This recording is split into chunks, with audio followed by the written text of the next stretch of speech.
Salut à tous, bienvenue dans cette nouvelle vidéo. On va évoquer l'actualité football du jour et il y en a énormément d'infos. On a énormément d'infos. On commence donc avec, très clairement, on commence avec Thierry Henry à la tête des espoirs. Et très clairement, voilà. Didier Deschamps a donné une interview euh, tout à l'heure. Et très clairement, c'est très très intéressant ce qu'il a dit. Et on va essayer très clairement, de lire son interview, de voir ce qu'il a dit. On va essayer d'analyser tout ça. Donc, dans une longue interview accordée à l'équipe ce jeudi, Deschamps s'est confié sur de nombreux sujets d'actualité comme Mbappé, les transferts en Arabie Saoudite ou bien le maintien ou la nomination de Thierry Henry à la tête de l'équipe de France Espoir. C'est l'heure de la rentrée pour le sélectionneur, à quelques jours de dévoiler sa liste pour les matchs de septembre de l'équipe de France. Pour rappel, l'équipe de France va jouer contre l'Allemagne le 12 septembre et je crois l'Irlande le 7 septembre. Donc voilà. La liste de Didier Deschamps, je crois que c'est le 30 août ou 31 août. J'ai plus la date. J'ai plus la date, mais je crois que c'est le 31 août. Voilà, c'est le 31 août. Je sais pas, on n'en a pas l'heure pour l'instant, mais voilà. La liste de Didier Deschamps, ce sera jeudi 31 août, et ce sera ce jeudi. Et voilà. Donc, la liste de Didier Deschamps sera ce jeudi. Et ça sera en même temps que. Ce sera avant le tirage au sort de la Ligue des Champions, si je ne me trompe pas. Donc voilà, on débriefera la liste et on débriefera aussi. Alors je pense qu'on va faire une vidéo sur la liste et une autre vidéo sur le tirage. Très clairement. Il nous dit que donc, en fait il a très clairement dévoilé sa liste à quelques jours de dévoiler sa liste pour les matchs de septembre, très clairement. Il nous a donné une interview, il a parlé du cas Mbappé, très clairement. Et on va écouter ce qu'il dit, très clairement. On va écouter ce qu'il dit. Et c'est plutôt intéressant. Plutôt intéressant ce qu'il dit. Alors, je cite. Il faut que je trouve. Hein. Sur le feuilleton Kylian Mbappé. La situation était compliquée, elle s'est normalisée, tant mieux. Tout le monde est gagnant. J'ai échangé avec lui. C'est très bien pour l'équipe de France, bien évidemment. Ah bah c'est sûr, c'est très bien pour l'équipe de France, vu que de toute façon, qu'il soit à Madrid ou qu'il soit à Paris, c'est très bien pour toi. De toute façon, Deschamps l'a dit en interview, il a dit c'est son choix de carrière. Moi, à partir du moment où il est français, ça me va. Bah oui, t'es pas entraîneur d'un club. Il nous dit, mais aussi pour le club et pour lui. Je, je serais venu avec Il serait venu avec nous, c'est une certitude. Bah oui, qu'il soit à Madrid, qu'il soit en Arabie Saoudite, Deschamps va le prendre.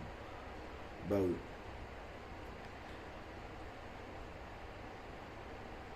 On aurait, on aurait fait en sorte de trouver des solutions.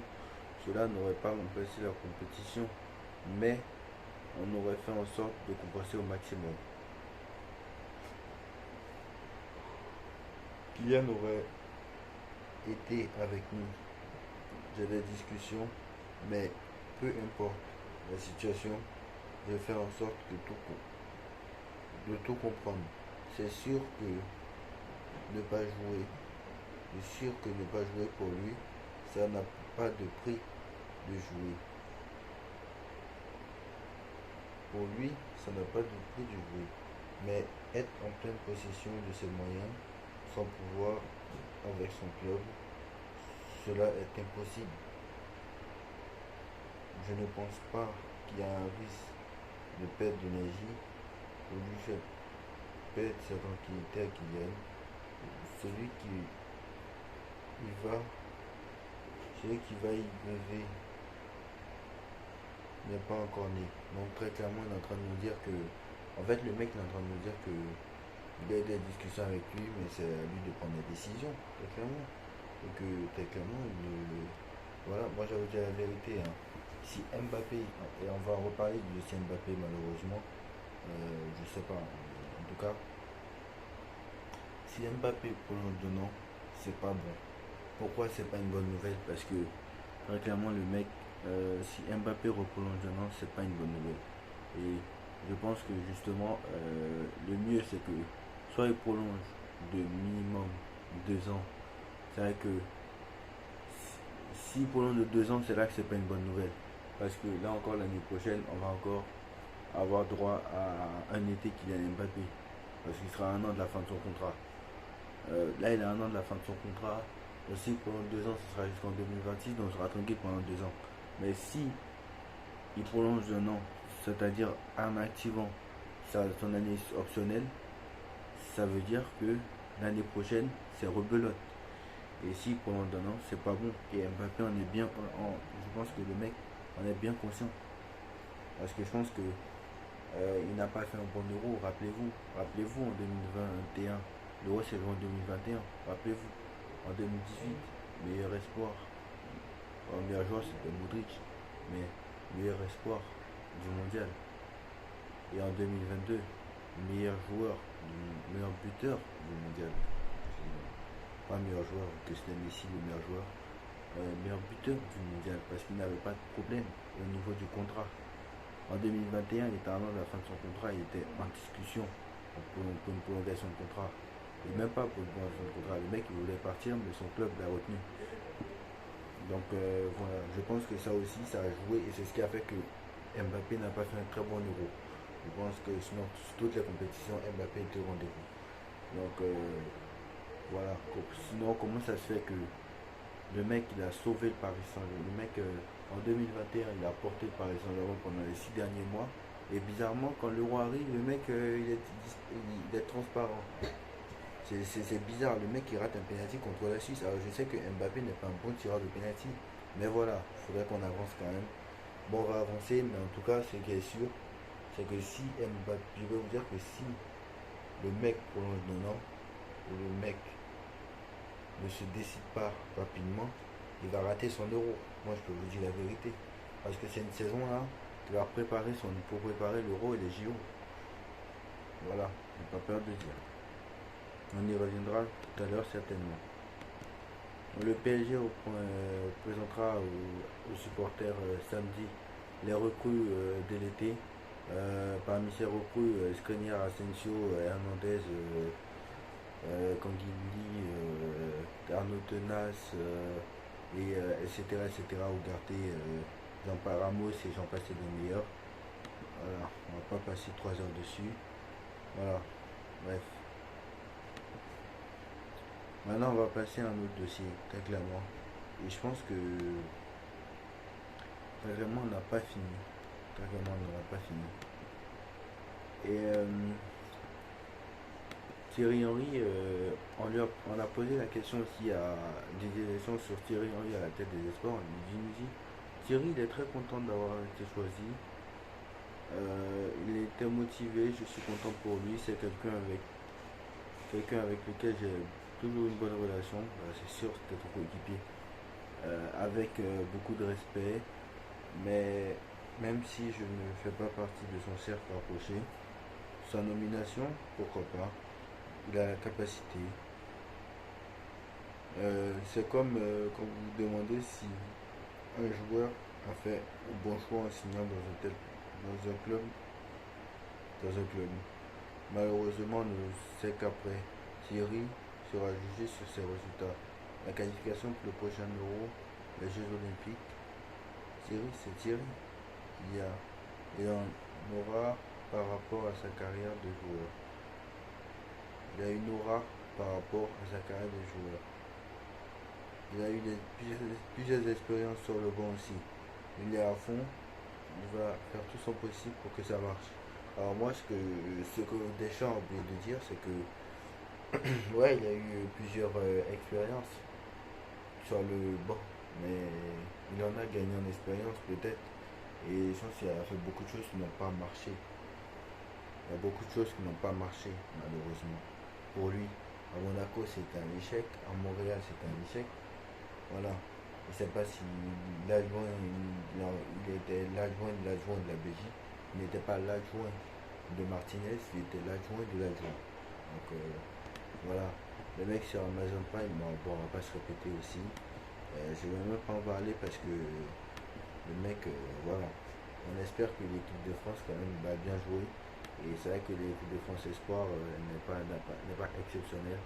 Donc clairement, et j'espère qu'on pourra se régaler avec l'équipe de France Espoir comme on le fait de temps en temps avec l'équipe de France. Je ne dis pas on le fait avec l'équipe de France tous les jours parce qu'au niveau du jeu, l'équipe de France, c'est pas non plus exceptionnel. Dans les matchs amicaux peut-être, mais dans les grandes compétitions, on s'ennuie. Mais bon, avec Deschamps, ça gagne. Avec Deschamps, ça gagne. Et c'est ce qui est bien. Et on lui a dit, on lui a demandé aussi Benjamin de retour, Benjamin Mendy de retour en bleu, parce que vous savez très bien qu'il est sorti de prison. Il nous dit, et qu'il a signé à Lorient, il nous dit à partir du moment où la justice l'a jugé non coupable, je ne vois pas pourquoi je devrais le considérer comme non sélectionnable. Donc en gros, il est en train de nous dire qu'il peut prendre Benjamin Mendy d'ici le mois de septembre. Benjamin Mendy peut être très bien appelé.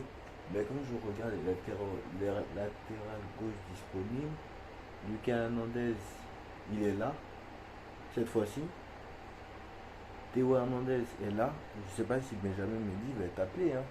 Je ne sais pas si Benjamin Mendy va être appelé. Il faut voir si c'est 23 ou c'est 26 joueurs.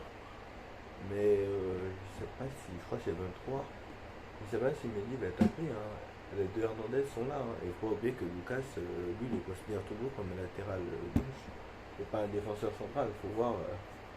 En défense centrale, tu as Upamecano, tu as Kipembe qui va revenir. Alors Kipembe, je ne sais pas s'il va être appelé. Kipembe, Varane il n'est plus là, mais Upamecano, Kipembe, Konaté, j'en passe des meilleurs, Saliba, etc. Il y a beaucoup, hein. Franchement. Bref, on verra en tout cas ce qui se passera. Alors, on apprend aussi qu'une date était dévoilée pour le rachat de Manchester United par les Qataris. Comme vous savez, les Qataris depuis plusieurs mois sont en négociation avec le rachat pour racheter Manchester United, très clairement, et complètement délaisser le Paris Saint-Germain. Ça on n'a jamais parlé en vidéo, mais voilà. En février ou je crois depuis l'année dernière, ils sont en négociation pour acheter Manchester United. Donc, voilà. Donc, Sketch Jassim, le fonds d'investissement souverain qatari, semble être sur le point de se finaliser pour le rachat de Manchester United. La famille Glazer sont aux commandes depuis 2005. Le rachat final avoisinera les 7 milliards d'euros. Donc, en gros, donc, voilà. Apparemment, c'est sur le point de se conclure. Mais l'article a été quand même écrit le 6 août. Donc, je ne sais pas si voilà, c'était écrit il y a 3 semaines. Donc voilà, apparemment,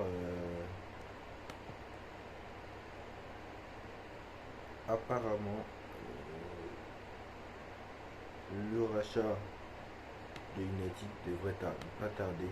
Est-ce que c'est la dernière saison des Qataris au Paris Saint-Germain peut-être? Est-ce que c'est pour ça que les mecs ils veulent tout changer? Je ne sais pas. On verra. Par contre, on nous dit que les Glazers sont annoncés pour la première fois que le club était à vendre en novembre dernier. Mais ils sont en commande depuis 2005. Donc clairement, l'entraîneur Eric Ten Hag était impliqué dans la discussion avec les Glazers concernant l'avenir du club. Le mercato déjà bien monté pour les Red Devils pourrait être un signe de rachat. Le club n'est plus très loin. La famille Glazer peut apprécier par les supporters ne devrait plus tarder à officialiser la vente du club. Donc voilà, je pense que le rachat des Qataris par Manchester United ne va pas tarder à arriver. Voilà.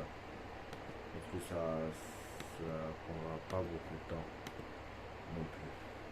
Voilà. qu'ils achètent Manchester United et qu'ils nous laissent un minimum de paix. Parce que là, je sais qu'à la fin de la saison, on va dire la même chose encore.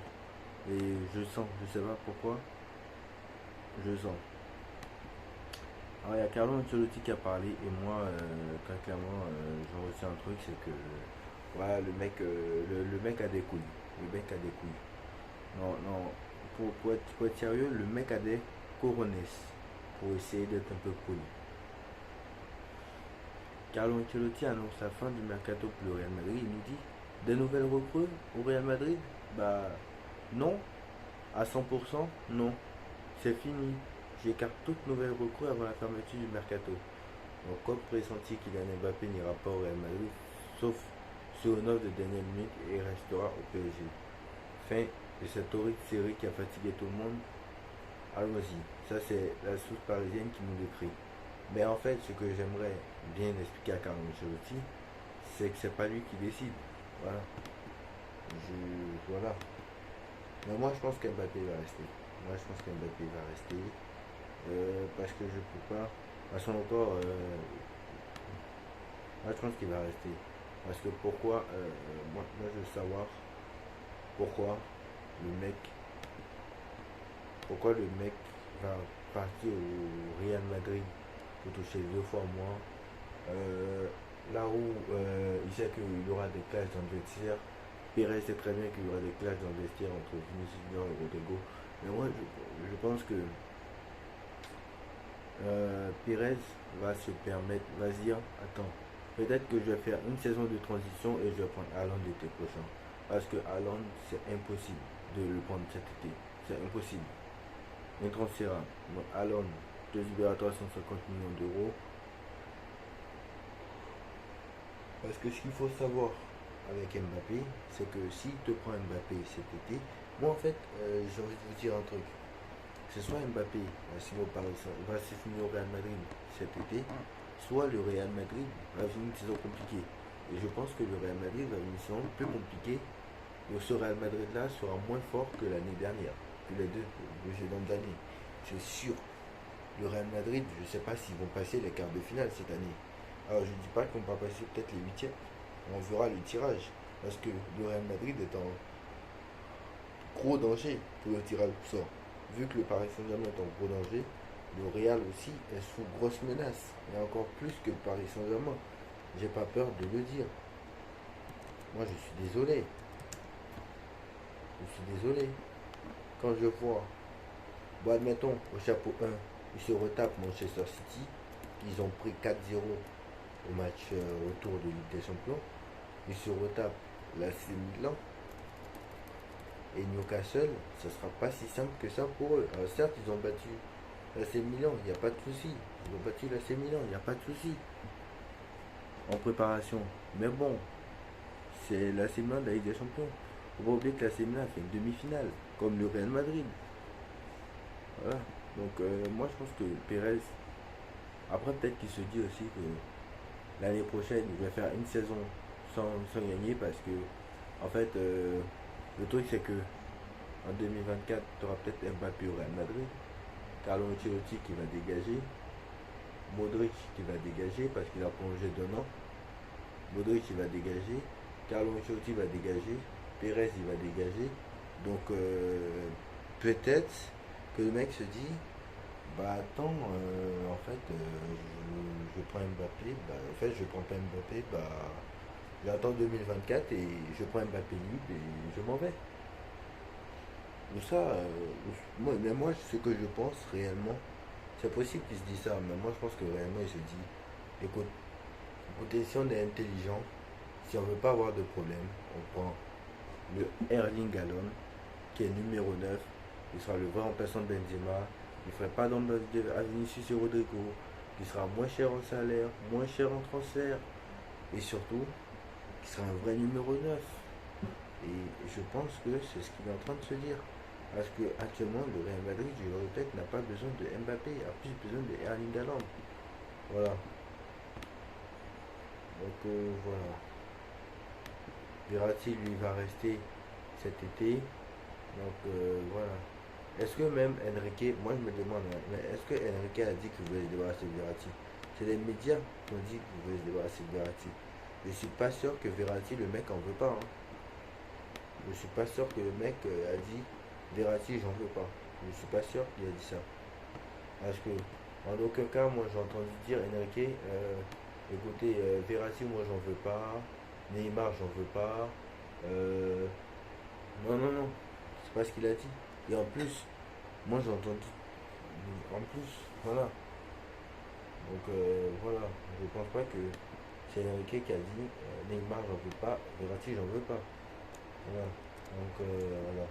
Surtout que Verratti, on l'a sanctionné parce qu'il n'avait pas, il avait des kilos en moins.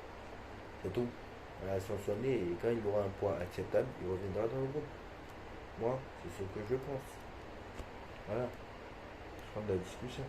Voilà. Donc on verra ce qui va se passer samedi contre Lens. Mais en tout cas, c'est sûr que d'ici là, on sera fixé sur le dossier Mbappé d'ici samedi.